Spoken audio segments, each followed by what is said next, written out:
Our guest today is the founder and CEO of Billie Jean is Marketing, Inc., a top-ranked agency and educational hub for digital advertising and customer acquisition.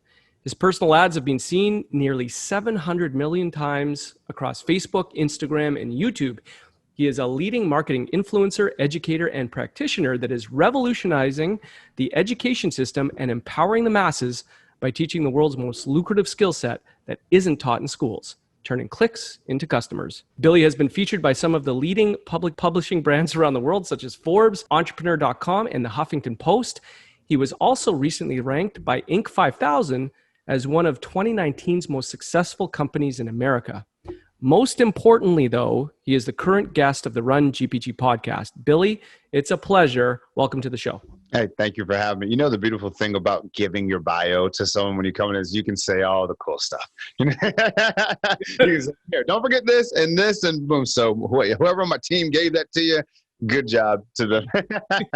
Appreciate you having me. Well, it is an impressive bio. And listen, my man, I did want to get you on for a minute. And I can't think of a better time to have you on as a guest because things are changing so fast. Every business owner, entrepreneur, sales professional, they're talking about making their marketing, their branding and selling in the post-COVID world more effective. So they're thinking about it, right? Yeah. So we're excited to talk to you about all of that, get your opinion on the current state of online marketing. But to set the stage for a discussion, I think it's important to get a little bit of your backstory on how you actually ended up in the industry as one of the most recognizable personalities in marketing, safe to say, maybe.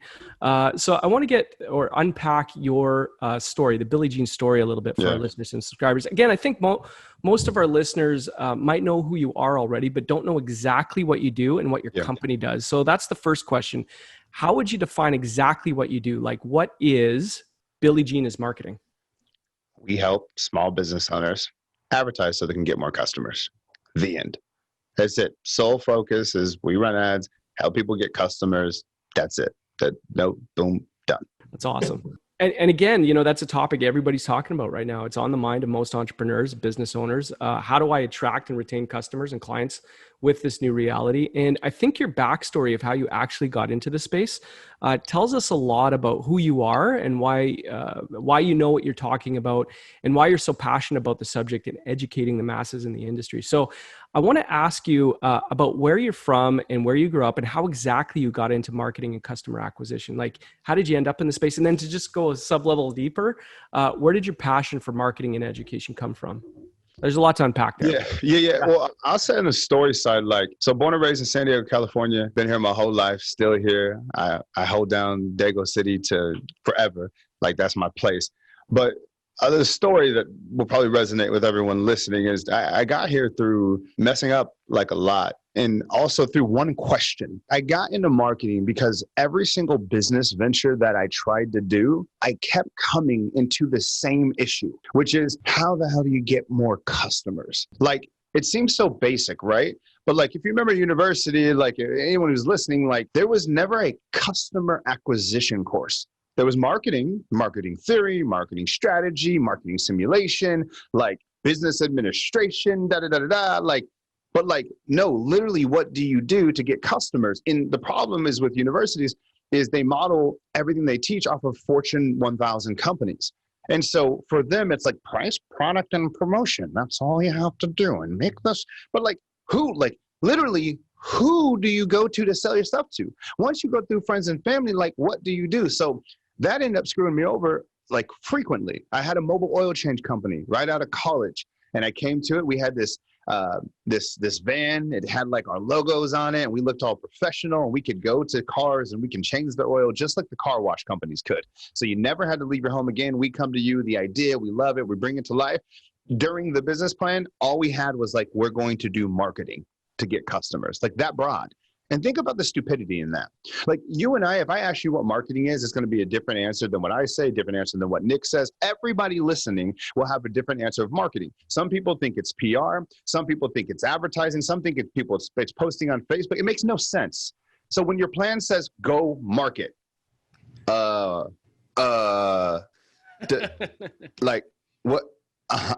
No. Right?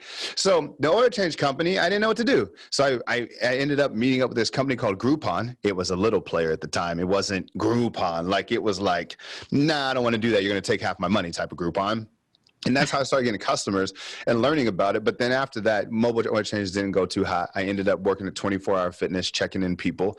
And I just realized that every aspect of entrepreneur venture that I did, even when I sold T-shirts back in college, like little dorm area T-shirts, but it was like, where do you get the customer beyond the customer base at school? Like, so that is what led me, in really short summary, to like this idea of marketing, because it was always the biggest thing of like what I couldn't figure out. And it's amazing. And a lot of this audience will probably resonate with this, but if everybody were to truly audit their time in a day and ask yourself this question, does 90% of your time really going to asking people to buy your stuff? And the answer always is no, it doesn't. But without that piece, you can't make no money. Like right now, everybody listening, real talk, how many people did you ask to buy yesterday? What about the day before? Last week? Last month? How many people did you ask to buy? That's the whole game. How can you put out as many offers as humanly possible? And once I discovered that, shit's been crazy since. Yeah, that's incredible, that backstory. You know, boiling it down to that question is pretty profound. So you're just starting out. How did you get your first customer? So I got my first customer, like hustle shit. So like when I first pivoted, again, I had a long journey, but like when I first pivoted, I said, okay, I'm going to do this marketing thing. First of all, I never called it that. I just knew about this thing called Facebook advertisements, where I could put a message in front of people and help them get customers. So it was never like this fancy thing. So what I did at first is I ended up going to Craigslist and Monster. And I looked for companies that were looking for marketing people. And then I would go to their website and make screen capture videos. And this is like 8-9 years ago. I'd make screen capture videos and say, hey, I'm on your website. Here's what I recommend that you change. I noticed that you're looking to hire a marketing person, but instead of hiring a marketing person, like one just hires me as a consultant. I bet you I can drive as many results, blah, blah, blah, right? And I just sent out these videos all damn day. I would send them to people's Facebook messages. I'd send them to websites. That was my hustle every single day. But again, look at the math. If I were to make those little videos every single day, and I did, at max, I could probably ask like 4, 5, 6 people a day. Mm-hmm. That's not a lot of people. Right now, I can run a Facebook advertisement, and for $5 a day, I can ask 1,000 people. Just think of that. Like, it's impossible for me to go back to those stupid, ignorant ways that I was doing, because I just know something better. Yeah. Like YouTube ads right now, like, people don't even realize YouTube ads, they don't even charge you on an in-stream ad unless somebody watches 30 seconds of your video. Yeah. Do you know how much free advertising that is? Mm-hmm. Like, people are like, how do you get so many people to see your ads? It's like, you pay for it, and then you just make a lot more money than what you spend. I like it. Super interesting. You know, and still talking about those early days, building credibility. You would have had to build credibility fast. And I've heard you say this. I'm not sure where I saw you say this, but you said you didn't look or act like your ideal client. So how were you able to build credibility so fast? So that, well, let's go deep into that. It wasn't just build credibility. I was scared as you know what? I was afraid because I went to University of San Diego and I didn't finish my last class. So I never graduated college. Typically, I cursed like a sailor. I got a lot of energy. I got a big personality, typically, and laid back style. And my ideal customer at the time was a middle-aged white dude who owned franchises that was married with children. I couldn't relate on any of the fronts, and I'm Black. So, you know, some people are like, well, why does that matter? It matters in a whole bunch of different ways. One, people are comfortable doing business with people that are like them. Mm-hmm. Just think about that. Most people build a business off referrals, right? Well, referrals are 1 degree away from you. Most people are like them. When you're so different and you're so unique, it just raises questions. And sometimes you feel like that you have to lead with a little bit more proof. So the reason why I did those screen capture videos that I told you guys about, it wasn't because I was just so creative and going so above and beyond. It was, I was so afraid of not being accepted. I was so afraid of being judged. I was so afraid of people thinking that I wasn't good enough and I couldn't do it. So I would send these videos to be like, look, you haven't even paid me $1 yet, but look how freaking good I am at this. Look how good I am. And I would show it. And, you know, the number or the color that usually trumps black and white is green. So, you know, I made it about that. And, you know, we can go a whole different rabbit hole about that, but yeah, we'll circle back to it. I like that. The color that trumps them all is green. Interesting. Okay, so you're someone who grabbed attention quickly. You built credibility quickly, and early on, you know, you had engaging content. Right now, what should people focus on with regards to their content? I've heard you say this: boring will put you out of business. Boring doesn't sell. Yep. So, what should people be focusing on in terms of content? I want to say too, the reason why boring doesn't sell isn't just because it's a sexy tagline, right? Boring doesn't sell. Be entertaining. Like everyone knows that. Like, no, mathematically, boring doesn't sell. So what happens is most people nowadays are getting their customers from social media. Well, here's something that everyone can relate to. So if you look at your phone right now, you log into your Instagram, and if you go to your insights of you know, how many people see your post and things of that nature, right? Well, anyways, if you guys are scrolling right now, you have some posts that get like a lot of views and a lot of likes, right? And then you have some that like get none, and you're like, what the heck is going on? This thing is scamming me, blah, blah, blah, blah, blah. No, that just was a boring ass post nobody cared about. See, the algorithm has never changed. People are always like, oh, the algorithm, oh my gosh, it changes. No, it doesn't. It's always the same. They show entertaining stuff that people want to see. And so, for example, going back to offers, the more amount of money you make, old school, is directly is correlated with the amount of offers that you make. Well, if the algorithms show things that are more entertaining, sometimes 5, 10, 20, 30, 100 times more, then how much money are you losing on the table, or how much money are you leaving on the table as a result of not being entertaining? Yeah. So again, I like to put the math behind it because people think that's just like, let's be creative and let's be out there. No, let's be strategic. Let's be strategic. And so that's why when you're creating an ad right now at home, you have to start with, how can I make somebody laugh? How can I make them smile? Because the truth is, you can wrap a business pitch, a sales pitch in anything, right? We can start talking about bananas right now, and then we can talk about, but you know what? Like, just like a banana, as you start to peel it, you realize business can go in so many different directions. One day you peel the banana, right? Like there's anything. You can make anything about business. Anything. That's a creativity. And so people, when you have challenges in business, the solution is or the thing that's holding you back, the impasse, the block in the road, why you're being impeded, is always one word: creativity. Always. People got to realize it's never I have a shortage of money problem, I just need more money. No, you got a shortage of creativity because you ain't figured out how to go to a rich person and convince them to give you money. Ain't no shortage of money. You know, people talk about the recession. Oh, you know, people are pulling back. No, you know, people aren't spending. Yo, there's statistically, mathematically, more money in the world than there was before COVID. They printed more. They gave away a whole bunch, United States especially. It was just a print fest. There is actually more money. The money didn't go away. Did people think like COVID happened and everybody just went to the trash can and like started putting money down the disposal? Like that didn't happen. The money's there. It didn't go anywhere. It's just people are a little bit more wary about transferring it. So your value proposition just has to be better. People are less apt to just let it lose their fingers. It doesn't mean they won't. You just got to be more creative of how to get it out. Every single problem anybody is having, listening to this right now, can be solved with creativity. I don't have the money to hire somebody. Hire somebody and ask them to help you and don't pay them money. Mm-hmm. Do you have something else that you can trade? Creativity. It's never that thing problem. It's always creativity.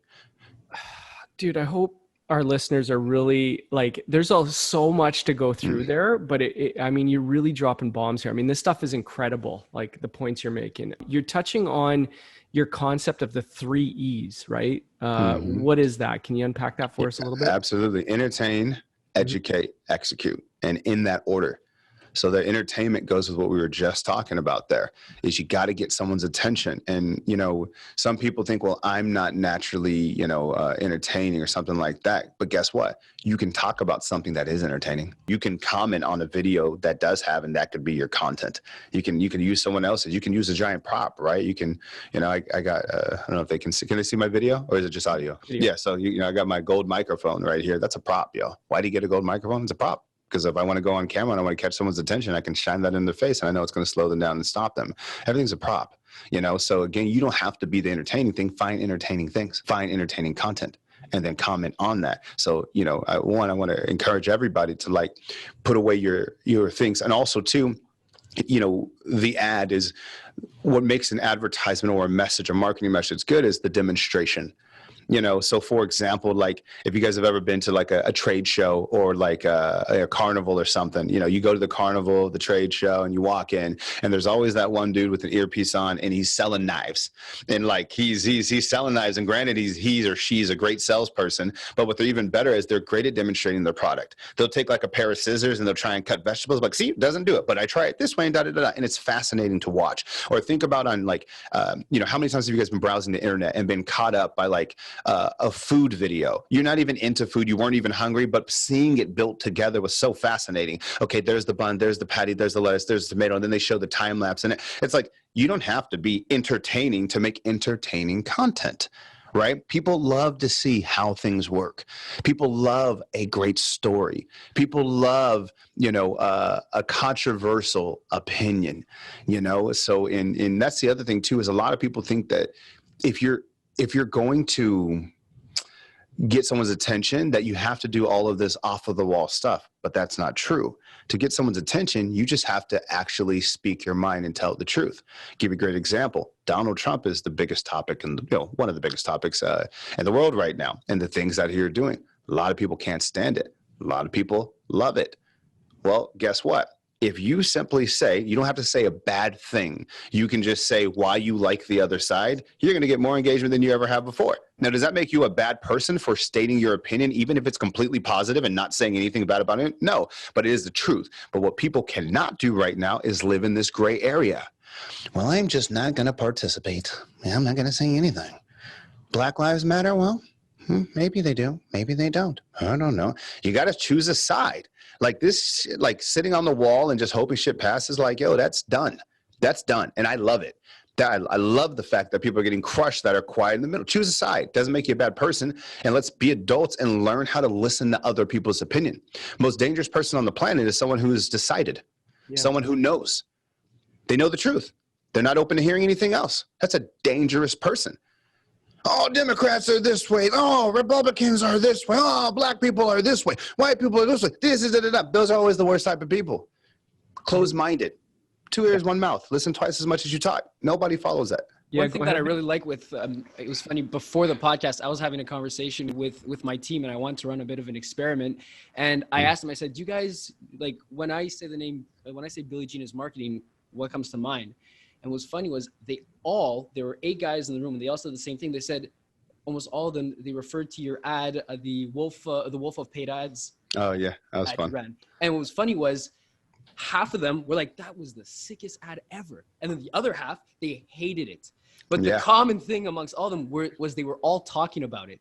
So the reason I'm bringing this up is you're not scared to be polarizing. You're not scared to take a stand. And the thing is, like, right now, you know, you're talking about the Democrats and all that stuff. The thing is, right now, people are so scared of, you know, there's all this culture, like cancel culture and stuff. And people are scared. You're not scared. And again, the common thing with everyone that I asked that to, they all knew you. They had a different opinion, but they all knew you were getting their attention. Yeah, so I would say that is the people who are afraid of cancel culture are the people that were never themselves. This is always a common theme. It's the people who are like afraid. Like, you realize cancel culture is just, it all goes like this. Someone said something and then they find out that they weren't really that way.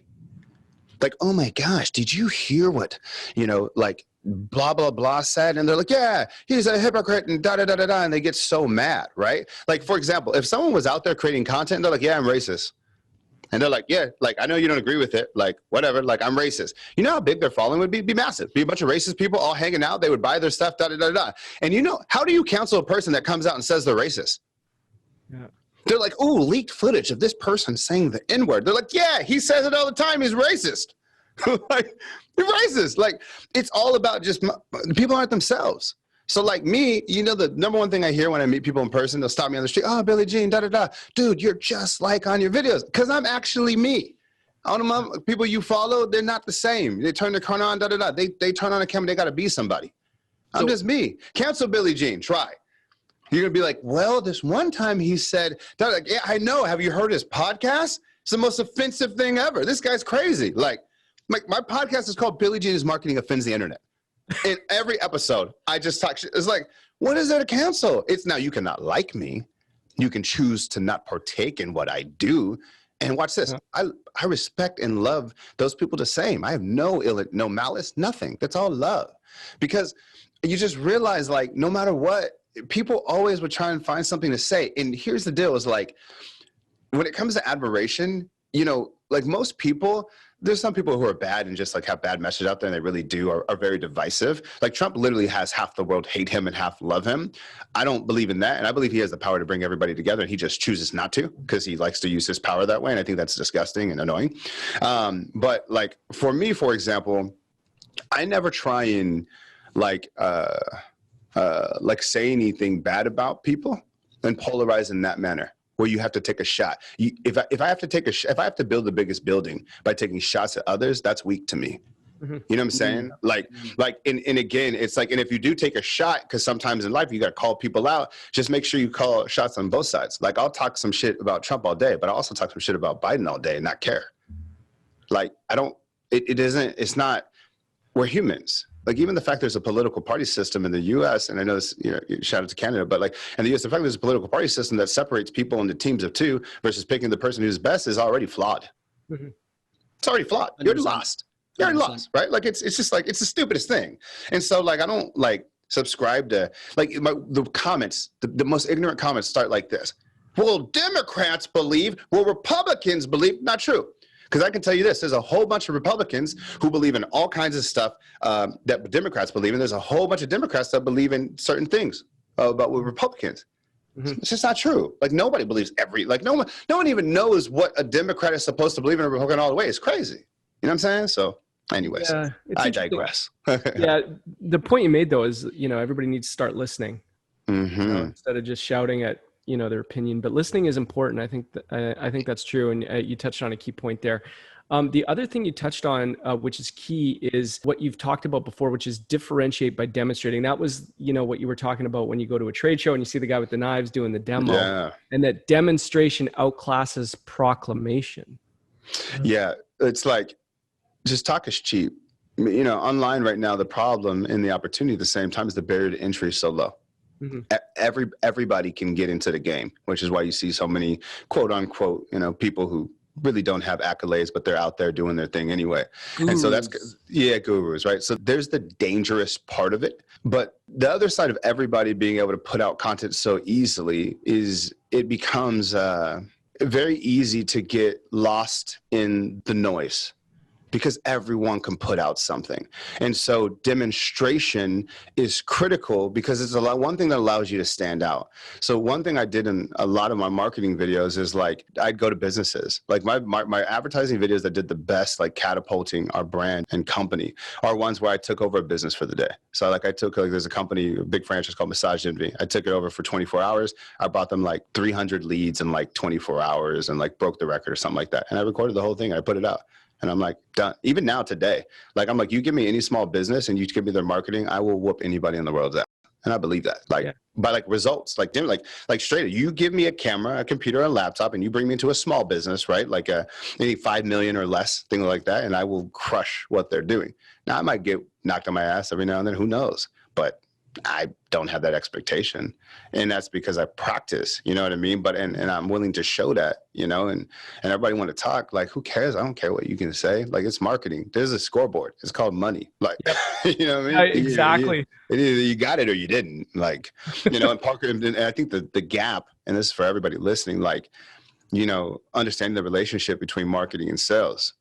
And a lot of people, you know, what's funny is most of the time when people blame marketing for something, it's because they ass at sales. It's like, it's like a fact. Like literally, like they'll get leads or like, you know, well, these people are calling in and they didn't ask for this specific product. What's up with the marketing? It's like, said no salesperson ever. A true salesperson goes, get them on the phone, but they're not even looking for a house right now. I don't care. Are they qualified? Like, and that's the gap. That's the difference. Is like, this is why I don't even like most marketers right now, their style, because everybody is so like, well, just put it out and put out 7 pieces of content and maybe they'll call you. I'm like, give me your phone number and then you will buy. Like, you know what I mean? If I believe it's good for them, you know, and that's it. Like, so I think there's a sales shortage and nobody likes it. You know, I got some products that will advertise on the sales site and it's excellent training. Yeah. But it's so much harder to sell than marketing, because marketing is selling, pizza, stuffed crust, and cheeseburgers, and sales is selling broccoli. I don't want sales. People hate salespeople nowadays. They Yes. don't want to deal with it. It's such a bad rap. Such a bad rap. Yeah. It's a shame. It's a shame because not all salespeople are bad. It's just it just takes a few to. Well, it's funny. 100%. In the best salespeople, the problem is people don't call them salespeople. They're just it's just Steve, da da da. It's like, dude, Steve sold you. Like, no, that's my guy. Yeah, but he sold you. It's like, you know what I mean? I don't even realize it. You're taking the words out of my mouth, because no matter if you call yourself a sales professional, you're in the deal closing business. You can't lose sight of that. So yep. Your sales skills are important. And you touched on something I want to ask you about specifically: the difference between branding and selling on social media. It's a topic that comes up a lot. Like, what's the difference between branding and selling, or what would you say is the difference between building a following and building a brand on social media? There's two different questions, right? So the difference between branding and selling, we'll start there and we can circle back to the following thing. Yeah. To me, when I think of brand, it's just, hey, when your name is mentioned, what goes into that particular audience's mind? Mm-hmm. That's your brand. Yeah. And it's a funny thing because, and I brought in the audience part to that definition because I think it's really important, because brand means something different to a lot of people. Mm-hmm. Confederate flag, which is a flag in the U.S. that, to a black man, not in the South, in the West Coast, I see that as like, that was the flag of slavery. But if you go down there and you ask like a white person, they're like, this is culture and this is history. Brand. Fascinating, right? Mm-hmm. Now that's brand. It's two different things, like Clorox or like a cleaning product. To me, I'm like, yeah, it's a cleaning product. Everybody knows that. That's super trusted. You ask somebody who's really into health and like environment, they're like, oh my God, toxic, poison, destroying it. I can't believe we allowed to spray that in people's houses. So why bring that up? Because a lot of people are afraid of like, how is my brand perceived? Well, the question is to who? Mm-hmm. Right? Like, to who? And really people need to have that in mind of like, who matters? You know what I mean? Like, because there's going to be people out there that you take a brand, no matter what the brand is, they will have a bunch of horrible things to say and they'll hate it for so many different reasons. Who cares about them? Right? So there's brand. It says, hey, what comes to mind? And then the second thing is like selling. It's, when I create my ads, all of my ads sell, all of them. Every single one. And what people don't realize is how I tell the story in that ad is how I'm building my brand. Mm-hmm. Period. How I'm doing it, like, and so I do strategic things. Like, so he brought up the wolf of paid advertising, that's one of my ads. And that one's, aggressive and polarizing. And I start off, I'm holding my CMOs of the company, her hair. And I say $25,000 and let me shave her hair. Like, okay, like what kind of guy is this? And then the next one may be me and my daughter driving in a Ferrari on a daddy-daughter date. Then the next one may be me, with my team, like having an intimate moment. Next one may be with my dad and I just surprise him with a Rolex. Like, there's the thing that's so funny about advertising is it's made up and you control it. Like, my brand is like, someone's like, oh, what do you think about Billie Jean? It's whatever I told you to think about me. People don't realize, like, what do you think about me? It's whatever I told you. Like, you see everything someone sees on me is because I put it in front of you. Yeah. So I control your narrative. And that's what I need people to realize. Going back to the world today, you motherfuckers, they watch watch NB, or they watch Fox News or CNN. And then they're like, I'm so informed. No, you're just reading a script from someone like me who's telling you what to think. Like, people control it. Like, it's the narrative is literally created. The story is there. It's whatever. Like, just like in wrestling, you watch pro wrestling, like they tell you who to love. They tell you who to hate. It's not a mystery. And then you have some outliers there who will go to the other side, or they just choose polarizing topics where you're forced to choose a character if you like them or not. But it's there. You're a villain and a character in Disney. It's all written. So I think it's the greatest opportunity. Like, what your clients think of you, everybody, is up to you. Mm-hmm. Like, you control. If you're a real estate agent, you want to dominate 9210 or the provinces or whatever in Canada, like the area. What the hell are they called? What y'all got up there? Provinces. Yeah, I know I was right. Provinces. Yeah, the provinces up in Canada. Yo, you just type it in and show people in that area whatever the hell you want to show them. And there's a formula. I'll give you guys math to it. You can literally create, this is what music's the best to show it, because it's literally like the most fabricated thing on the planet. But how people perceive you is made up of where they see you, meaning, like, for example, y'all seeing me on this podcast. You rock with this podcast. You trust this podcast. You trust these guys. You love them. Now that I'm here, all of a sudden, like, I get a nod from you. Strategic, right? Like, I'm showing you what platforms I want to show up. Okay. Then it's like, okay, where else did I see this guy? I saw this guy in Ed Milet's podcast and Andy Frasilla's podcast, who have also been guests on him. Now, boom, boom, boom. I get 4. All of a sudden, you're like, okay, I think I like him. I think I trust him. Just because of what you saw. Even though off camera, me and Andy could hate each other. Like, I can get out with these guys, like, David, Nick, I don't get out of here. Like, we could hate, whatever. We showed you what we showed you and controlled that narrative and just pulled the string, right? In addition to that, it's where you can be read. Like, what magazines do people read? And by the way, you guys can actually do this exercise for your stuff. Your ideal customer, who you're trying to go for, what do they read? Where do they hang out? Who are they hanging out with? If you can answer those questions, control that narrative. So, for example, like when I build my brand, like, okay, hey, what podcast do I need to show up on to be like top class, head of my class? Okay, all of these. Okay, let me go check. Like the top 10 business paths, probably been on all of them. Intentional, right? On purpose, okay? There's one. Magazines, okay, serious entrepreneurs, what do they read? All right, they read Forbes and all this other jazz. They kind of hold the thing. So what do? Go get a publication in that. And here's the scary thing about all this, y'all, especially for those of you that are more on the come up, just starting. Like, all this shit is just like pay for play bullcrap.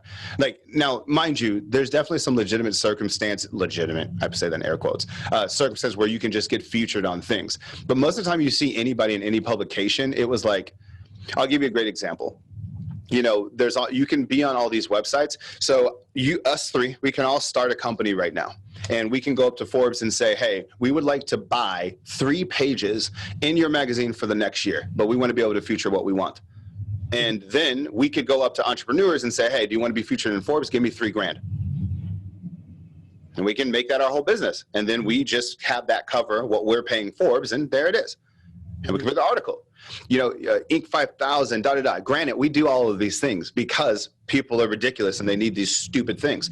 But like, we could, like, San Diego's fastest growing company, San Diego's best places to work, right? We've been featuring that the last few years. We're like top 20 or whatever.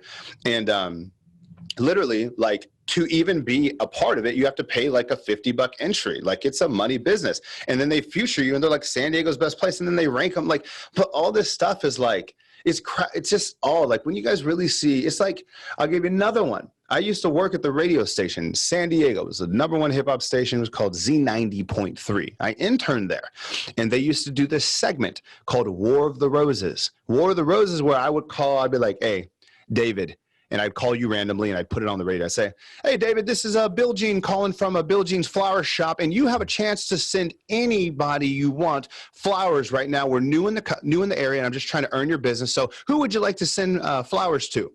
And then everybody's listening to see if he actually sends it to his significant other. And I used to listen. It gets intense, right? So then they're like, oh, and then they'd say everyone, and then the significant other is listening. They're like, who the hell is that? Who are you sending flowers to? It was called War of the Roses. It's a massive segment and went crazy. And you can see how entertaining that is, right? Dude, I listened to it. Lives, man. You definitely ruined some lives with that. Oh, yeah. So wait till this. It gets worse. So I listened to this segment forever. Like I said, I grew up in San Diego. I was like, oh my God, it's so good. It's so crazy. I start interning there, and I'm on the morning show, and I'm next thing you know, they're like, hey, you can write, right? You go to that fancy school. You're a good writer, right? And I am a really strong writer. And I was like, yeah, I can. And they're like, okay, cool. Here's what I want you to do. And I was like, what? And they're like, nothing. Just wait. And then next morning I show up to the radio, and then my producers are sitting there and stuff. And they're like, okay, you ready? I was like, sure. And then all of a sudden they go, hello? And there's 2 people on the phone. And I was like, who the hell is this? They're like, oh, these are the actors. The actors call in. And there's actors there. There's actor A, actor B, and then you give them a scenario. They said, you're a writer. Give them a scenario right now. What's the War of the Roses that happens today? And it was called the morning after. Someone goes on a date. They want to know why the person didn't call back. They're like, write it right now. And I did. And I wrote for like 3 months. And I wrote every single scenario. I give them their words, their jokes, their pranks, their da-da-da-da-da. That was my first experience in like writing in television or radio.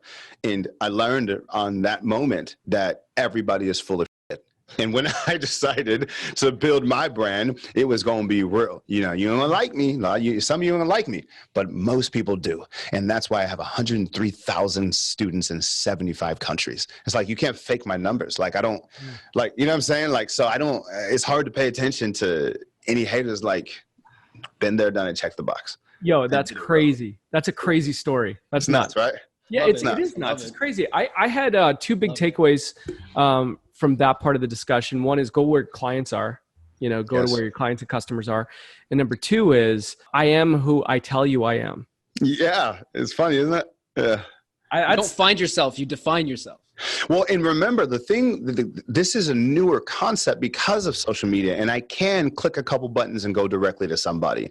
Before that, you were who the TV told you they were, or the big dogs who own distribution, right? Like, so the record labels told us who, the Backstreet Boys were. Because they would call up Vogue and Elle and People, because those were their friends, and they would text them and say, hey, feature my guys and print this piece and say these words, right? So they dictated more, and there was no middleman. Now there's this great connector called social media where you and I now have become creators, the writers of our own chapters. Yeah, interesting. Okay, is there a social media platform that's more important than the other? Or I've heard you say they're all tools, with a different... I mean, that's it, man. They're all tools, It's like, which one's better, a hammer or a screwdriver? Depends what you're doing. And that's exactly how, Facebook, Instagram, YouTube, LinkedIn, for me, when I look at all of those platforms, they're nothing more than billboards. Mm-hmm. And you're just, every time I think of it, just where am I putting my billboard? Am I putting it on Facebook? Am I putting it on Instagram? Am I putting it on YouTube? And I realize no matter where I put it, it doesn't matter. What matters is what the billboard says. Yeah. And sometimes the billboard looks like an image. Sometimes it looks like a bunch of words. Sometimes it looks like video. And sometimes it's a wolf of paid advertising video, right? Like it's just massive billboards that just get put up everywhere. Yeah, good point. The importance of captions and hashtags, just getting into the minutia a little bit. Yeah, no, that's good. I think, for speaking with Instagram specifically with hashtags, they allow you to be found. Hashtags can significantly increase the reach because now you have active people who are actually searching for stuff. I should use them way more. Like I just not a focus, right? But yeah, they can absolutely help, but it depends on the platform, right? Mm-hmm. Like it depends on how much reach the platform gives you for those. And that part does change, right? And this is why, again, I always favor towards paid ads, because on the organic side like that, they can change things often. And, when it's more of a paid relationships, it's stickier. There's not, and things do change on that side too, but it's it's harder to do. Yeah. Okay, wrapping up this part of the discussion, what advice would you give somebody who's starting out? They go, okay, I got to start creating content online. Let's say a real estate agent. What advice would you give them to tackle that? Maybe somebody, you're a guy who's, you're a big personality. You're natural at this, but somebody says, I'm not a natural. This is going to take a lot of effort for me to get started. What would you give them? What advice would you give them to get started? Yeah, good question. One is, I don't want to say I'm natural at some things, but I'm also extremely practiced. I've been making ads like this for a decade, doing it every single day and working with people on it in some of the largest companies. Like I've had so much practice. This version of me you're getting now is after doing that. So I don't want anyone coming in thinking that you have to go to me. I literally was like, and here's the other thing is like, who practices advertising? It's not even like a thing that people practice. So like I'm extremely practiced, and then I practice something that's uniquely practiced, which makes me look like a specimen, but it's just, I practice it. You know what I mean? Like anyone else, so you get good at things. The other thing is like, yes, I have been charismatic like throughout most of my life and played sports and stuff. So I had a lot of good fortune with those things, and I don't want to pretend like those things don't help, because they do. However, I can give you guys a recommendation that I can help break everybody out. And I've made it before, I'll make it again, but I recommend that everybody tries an improv class. An improv class is something that's very counterintuitive to an executive or an entrepreneur, but an improv class is where, I'd show up with David and Nick, and maybe there'd be some other people in the room, and there'd be a moderator, and they say, okay, you're the husband, you're the wife, you just walked in on them with somebody else, now go. And you start acting. And they give you a scenario, you know what I mean? And that was one silly one, but it could be, hey, you just slipped on a banana peel, and this is the lawyer and this is the doctor. What happens? Go. And it forces you to tap into a side of yourself that you may have never knew that you had before. I see a lot of things is we say all these things like, I'm not this, I'm not that. It's not true. You're just not tapping into that because everybody's been funny before. Everybody's been serious. You're just not actively trying to do it because we pretend that these things are something that we're passively or that they're God-given. But the truth is there's no such thing as a natural born salesperson. There's no such thing as a natural born marketer. There's no such thing as a natural born, like everybody who excels in their field will tell you that it's because of practice and coaching in the same formula that applies to everything else in life. So that would be my tip, is that I recommend that everybody is like some form of improv out of their comfort zone. And then the other thing is knowing what to say. Winging shit's hard. Know what to say.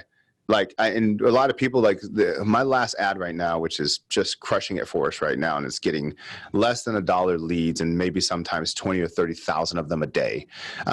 And people see it and they're like, man, you just went up there, turned on that camera, and you just freestyled. It's like, dude, I wrote down every single word. I spent the last 2 hours before this going through it. I know exactly what I'm saying. And now I've done it so many times. I'm going through scripts.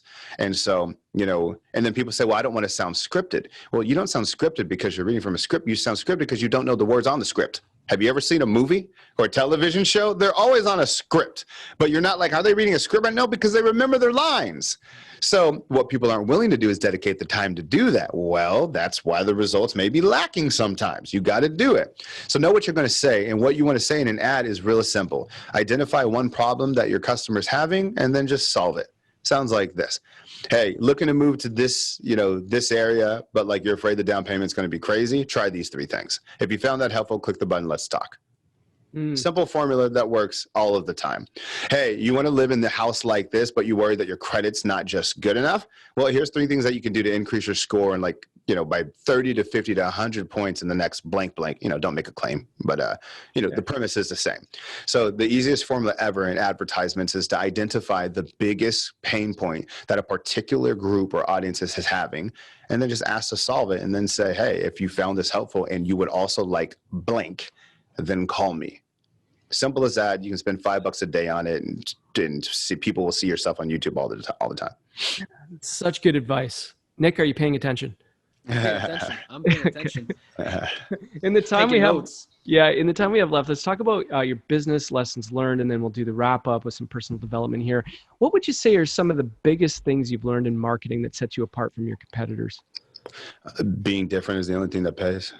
Like, there's no, like, if you catch me and like, if y'all ever see me put out content on a consistent basis and you're like, man, that was just like what everybody else is doing, I'd be like, I need to quit.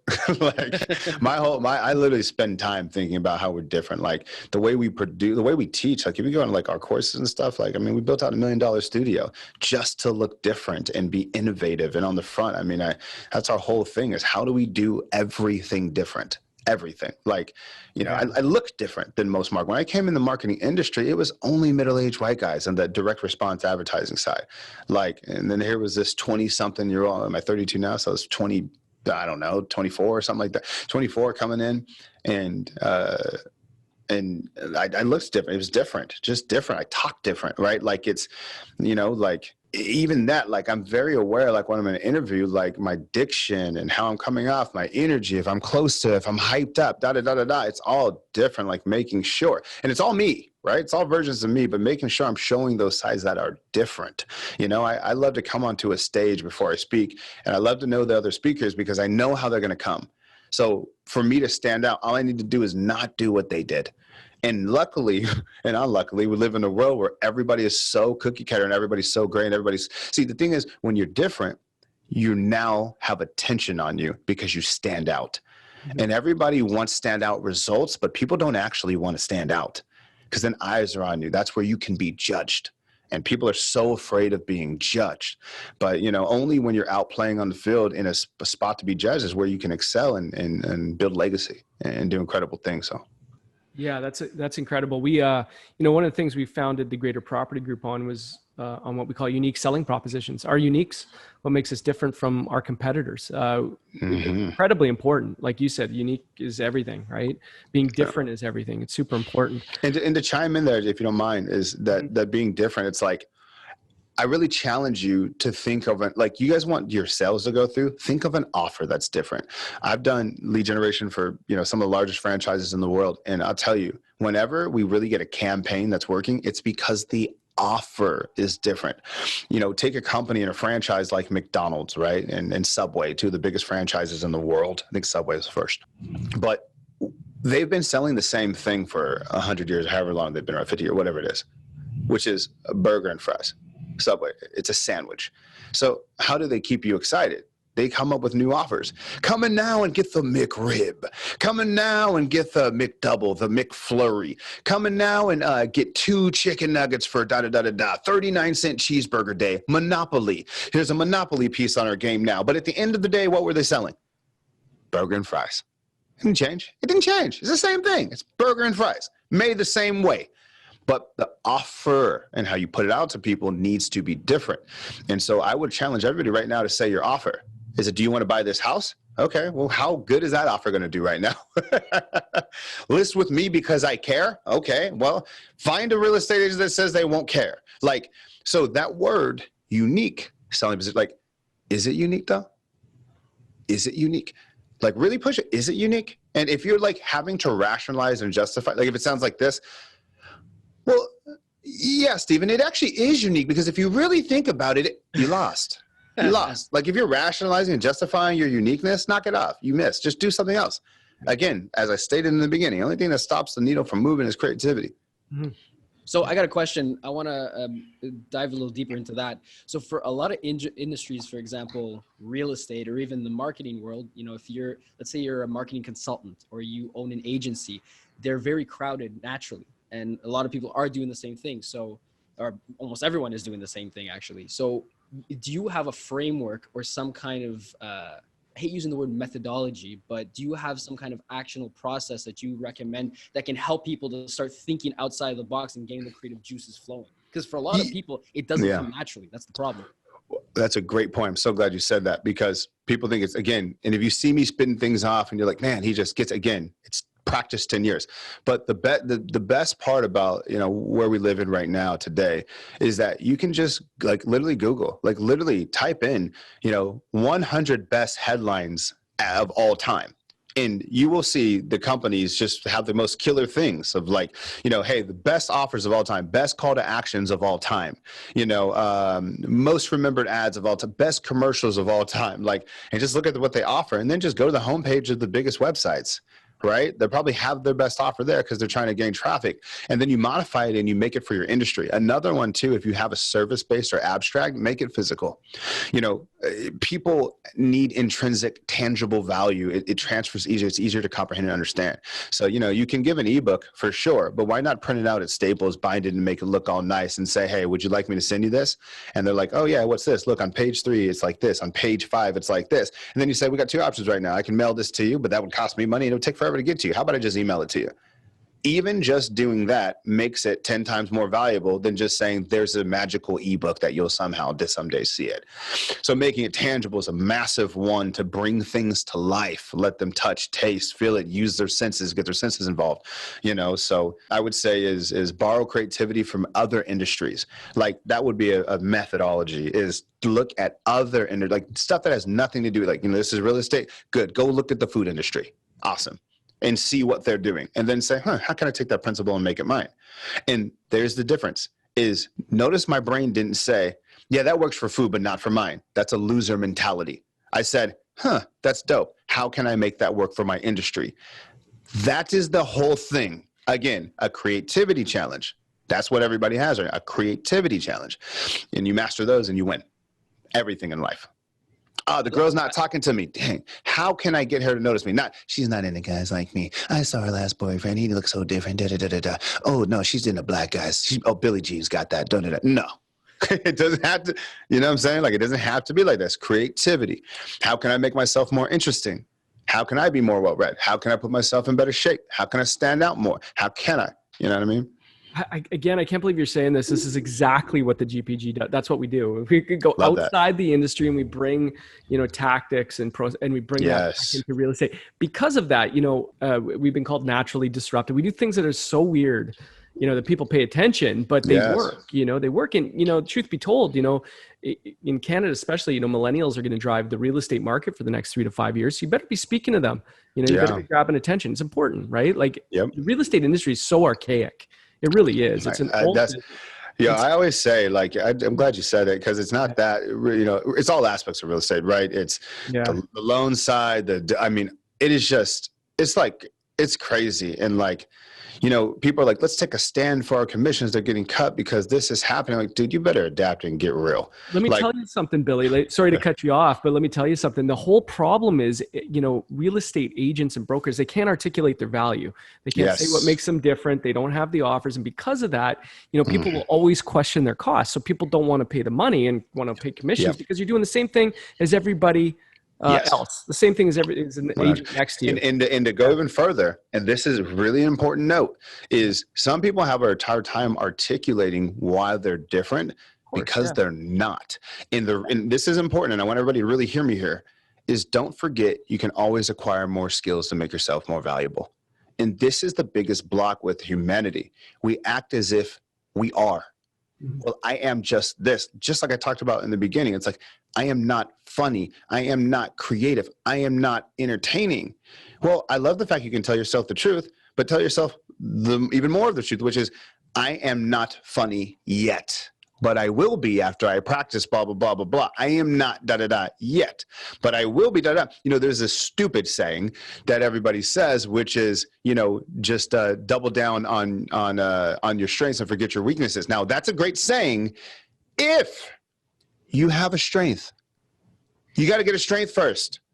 You got to get, like, you can't just come like, oh, I'm just going to double down on your strength. Do you have a strength? Like, and to give you an idea of what a strength is, doctors, they go to school for 12 years and do a residency for 3 to get their strength. Their strength comes after 15 years. So if you haven't went through any sacrifice, some monetary investment to get your skills up, I promise you, you're getting paid exactly what you deserve. Mind blown.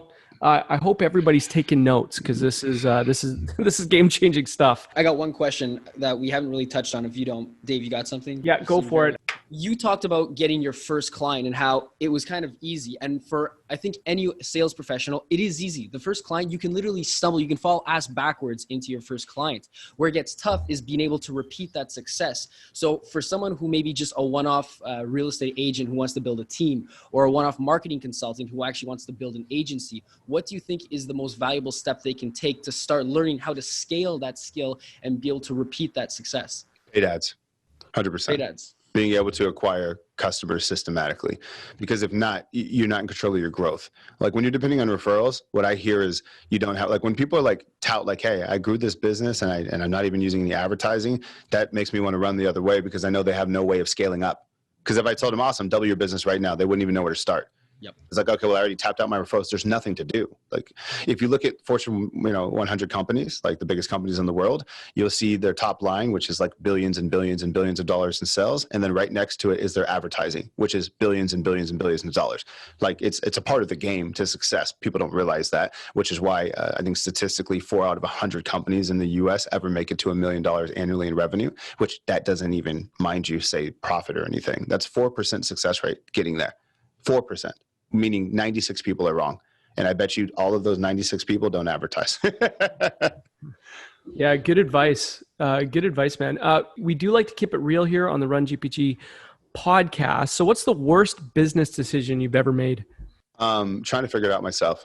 And it's a thing that I think is really ignorant. It came from a place of arrogance. And, more successful you become, the more you realize you don't know. Every single day I obsess about how much I don't know. Man, it's incredible how much I have to learn. I feel like I'm just getting started. I feel like I'm day one. I'm a massive student. I'm obsessed with paying for help. When I didn't have cash, it was like, I'm just buy the book, $7, and let me see if I can read up and get it. Now that I have cash, I say, I'm gonna call the fucking author and have him come spend a day with me. And I go fast. I don't have time to waste. So I buy my fucking time, and I buy it a lot. And the most ignorant thing I ever done is try and figure stuff out by myself. And I mean that, like it's cost me money.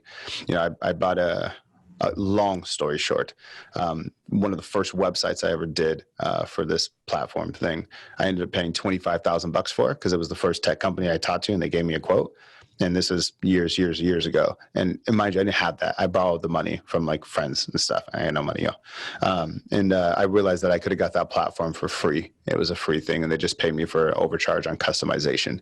But like, how would I know that?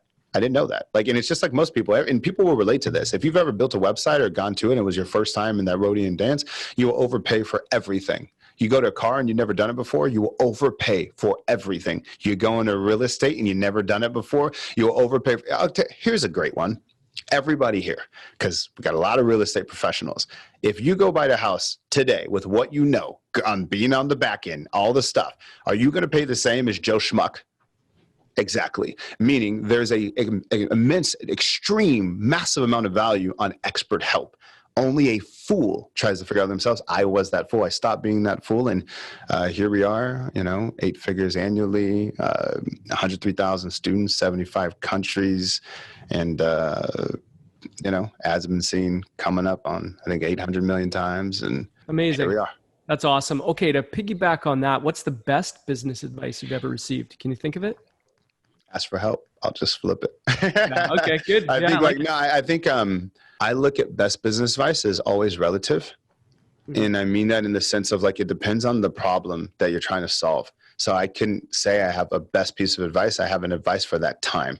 When I'm scaling up, I had a coach, Cameron Harold. He was the CEO of 1-800-GOT-JUNK. When they went from 2 to 100 million, he gave me great advice at times. Another guy of mine, Jim Bunch, he gave me some help on some, mentally personal friendship stuff. Like, it just depends on what chapter in the book, right? Like, I look from everything. I come to this podcast, even though I'm the guest today, I go, what can I learn from y'all? Okay. Watching your setup. Okay. How y'all move? How do you guys communicate with each other? Like, I'm looking at all of it. So. Okay, a couple fun ones. What do you do? Also, too, actually, I do have a best piece of business advice, because there's a lot of people who I really believe books like that quote, books are the cheat codes to life, and they really all the answers you're looking for in a freaking book. But I'm a C student who hated to read. So one thing that helped me read, for anybody who's struggling of getting in that learning phase, mm-hmm. is don't read for fun, read for specific problems. Really ask yourself, what's the biggest thing that you're having roadblock in your business? I need more customers. Cool. Read a book on getting customers, because it's always interesting. Why? Because you can apply it right away and it changes everything forever. Once I did that, I read now. First, I'm a solution-based reader. I'm not I'm just going to go outside and read today. Nah, I will play Xbox over that every single time. But if I need to figure out something, I will go to the source. That's awesome. We got it's interesting. We got probably one of the most read books in the real estate industry is Never Split the Difference by Chris Voss. Yeah. And we got him coming up, I think next week or the week after or whatever. So it's going to be really interesting to apply, what he talks about in that book to negotiating in real estate. I think that's a good book. It's going to be a lot of fun. I think it's probably one of the most read books in real estate. I don't know. Okay. Couple fun ones. Billy, what do you do for fun? Xbox. I'm going to curse. So everybody plug your ears. If you want to see me in Xbox, I will f your shit up. I see me in Madden. You see me in 2K, see me in Call of Duty. Our tag name is the Cuties, QTS. If you see us out there, you don't want these problems. So he's a gamer. I like it. Yes. Do you have a daily routine as an entrepreneur? No. I run on a schedule. I'm really scheduled. I have 2 assistants, and every minute is scheduled. But my morning routine, my morning routine is it contradicts all the rest of them. I like to get on my phone and check my emails. I'm ready to get into them. I'm excited about what we're doing. I want to jump in with my team. I want to jump in. I want to it doesn't rattle me that people are you just wake up and you start putting out fires. Well, shit, you better take a look. Why are there fires in your email? Why is there fires? What's going on with your company where you only have email fires? I don't even get emailed anymore. My team gets emailed. I took my shit off everything. I didn't get emailed. So I like to dive in and see the stats. And matter of fact, it's even my workouts. I've been hardcore on this fitness journey, and literally I schedule my workouts for 2:30. Mm-hmm. Because I don't want to waste time in the morning when I get to jump and being up of it, and all, different countries are up, and I look at time zones and stock market, there's just things happening. I want to get busy. I'm excited to attack that. So so I work out 2:30 to 3:30, interesting part of the day. And then I usually wind down with meetings at the end of the day, and I just spend time with my daughter and my girl. Nice. Yeah. I'm so glad you said that. I can't resist either. I'm checking email at 5 a.m. I don't know how you can't if you run a company or business. Yeah, it's fun. I don't know how, I think people say you got to black out for 3 hours and meditate and do all this gratitude stuff. I think so. Yeah, and it doesn't mean like it's bad, right? Like, cool, like have meditation your thing. I think I do definitely believe this, but like at the same time, I don't think yet. I had a kid. I was speaking at an event, and he's like, "Hey, Billy G, let me ask you a question." He's just like, "Man, like, I'm in the grind stage, and I was like, I need to focus, but like, dude, should I just like get rid of my Xbox?" And I turned around and I said, "Look, man, you never get rid of your Xbox. just be more efficient with your time and get things done. You know what I mean? Like we'll game like 3-4 times in a week and weeknights, but I'm done with my stuff first, right? Like you set your priorities together, and I've already spent time with my daughter. My daughter's in bed. You know what I mean? So when my daughter's up, I'm not playing video games unless I'm playing with her. Like during the day, I'm focused on my company and what the moves I can make. At nighttime, that's my time to unwind a little bit, game a little bit, cupcake, and all those things. Cupcake. I like it. Okay, so here's one that's going to really make you think, okay? Who's Billie Jean? If you could have dinner with any 3 people in history, past or present, who would they be and why? I just have one right now, and it's Gordon Ramsay. Because he's a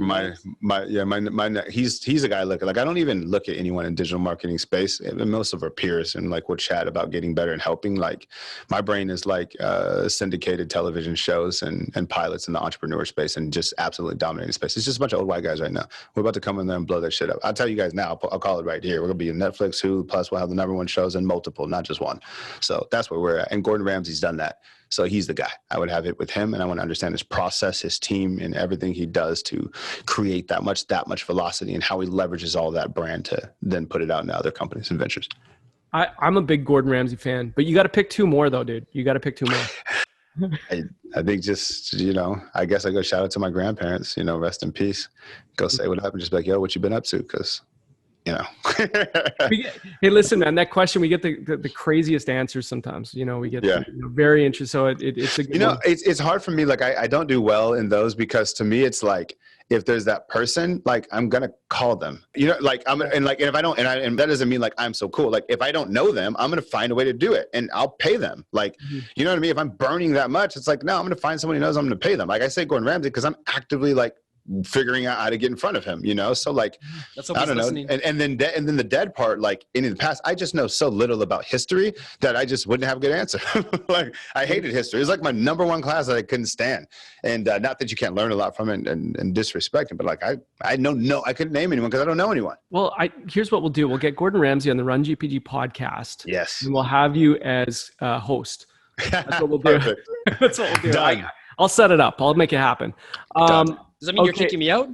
Yeah, you're out. You're out, dude. Well, you're out. Thanks, Billy. For Gordon. Yeah. Okay, and you referenced books. To wrap it up with 2 questions here. One is the books, a game-changing book record. Is there a book you read that kind of changed the trajectory of the way you thought about business or Scaling Up by Vern Harnish? Yeah, Vern Harnish. Yeah, and I say the biggest takeaway from there is, granted, there's massive tactics. Is I just left with the fundamental understanding that no business is different.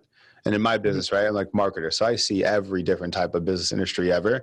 And it's so funny because we go through these things where, entrepreneurship's the loneliest sport in the world. So we have these moments where we think the problems and situations that we have are just us.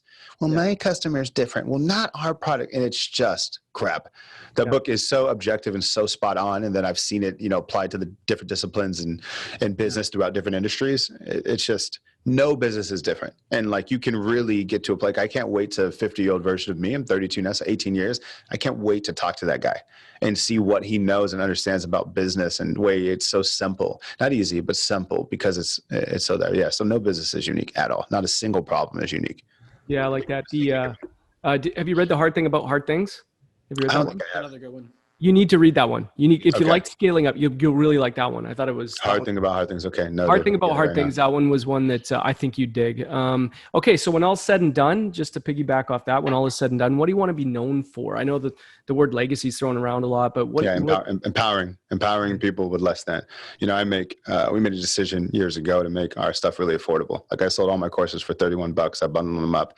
Our stuff now that we sell like $60, really, really cheap in a world where people talk about like high ticket. No, I want to go cheap as hell, make it affordable as hell. I want people in the roughest, worst parts of the world that are completely hopeless to get their hands on our training. And I want to empower them with skills, financially, marketing, business-wise, sales, so that they can create a better version of the world for themselves, their family, et cetera. It's real simple. So if I can do that and I die, 10 million students later, and they were empowered and got smart and were able to have more choices and help more people, that's a win. That's awesome. Okay. And where can the people find you? Where do you want people to go and check out what you do, your company? Follow us on Instagram, Billie Jean is Marketing. Listen to our podcast, Billie Jean is Marketing Offends the Internet, and buy my shit. Fantastic. Thanks for joining us today, Billy. Absolutely dropped some marketing science, branding bombs. You killed it. Very profound insight into the current state of online marketing. Great to get your perspective. Really appreciate that. Thank you so much for having me.